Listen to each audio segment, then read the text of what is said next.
Cuba teka aku beli helmet apa. Ni kita akan review sekejap je lagi. Stay tune.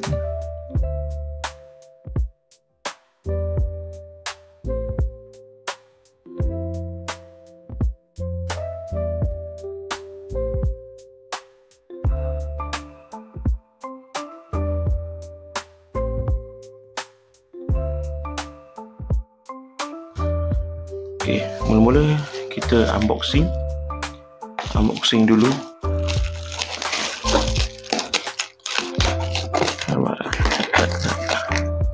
Tengok brand apa aku beli ni.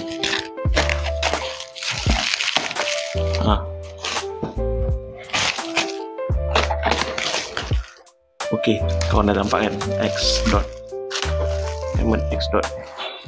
Aku beli masa sale. Okay.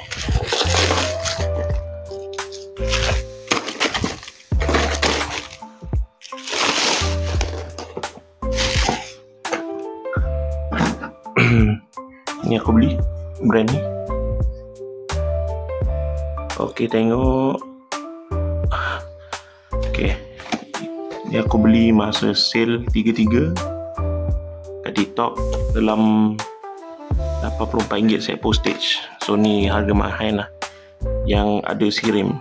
Yang korang tengok banyak yang murah-murah tu semua tak ada sirim. So kita beli yang ada sirim. So, kita buka kotak. Oh, ni ada wrap lah, bubble wrap semua.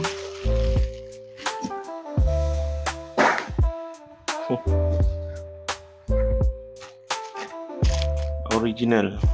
Ni yang clear punya. Okay, bubble wrap bagus, packaging yang bagus, boleh recommend lah. Okay, kita buka tengok. Aku beli ni Xenon G518B Sparkle Grey / Blue, size XL. Sebab aku memang pakai size besar. Tapi kalau kau pakai GV double XL memang betul-betul besar, sebab dia katanya Asian fit kan, memang besar. Aku pun ada ni sikit. Tapi kalau KYT ketat, dia ngam-ngam ni tinggal.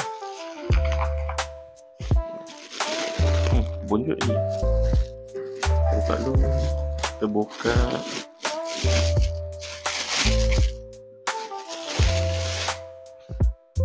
Aku beli ni dia free tinted. Okay, dia tinted visor, dia free beli. Kalau korang beli free ni, tapi dia bagi ni sekali, so ada 2 visor. So kita close up dulu. Okay, ni kita tengok size XL 60. Oh, ada sirim. Okay, ni aku cakap dia akan dapat tinted ni, smoke tinted. Korang tengok macam dia.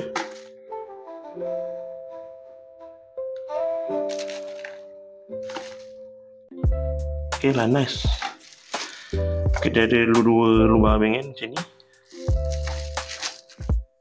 Okay, ni backflow dia. Okay, ni siri dia. Okay, nanti aku try pakai, tengok fit tak fit. Korang tengok kan, jap. Okay, ni daripada pandangan depan. Okay, ni aku dah pakai. Okay, dagu macam ni.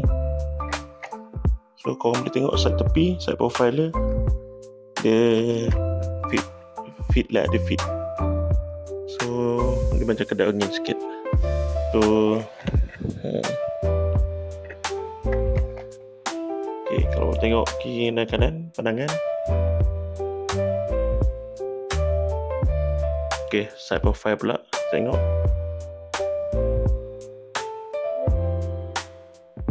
Pada aku ini adalah satu harga yang boleh dengar lah, 80 lebih. Korang dapat ni yang bersirim motor, so semua dijamin. So kita akan tengok review masa balap motor macam mana. Tapi tu kita tunggu untuk next episode. Okay, stay tune.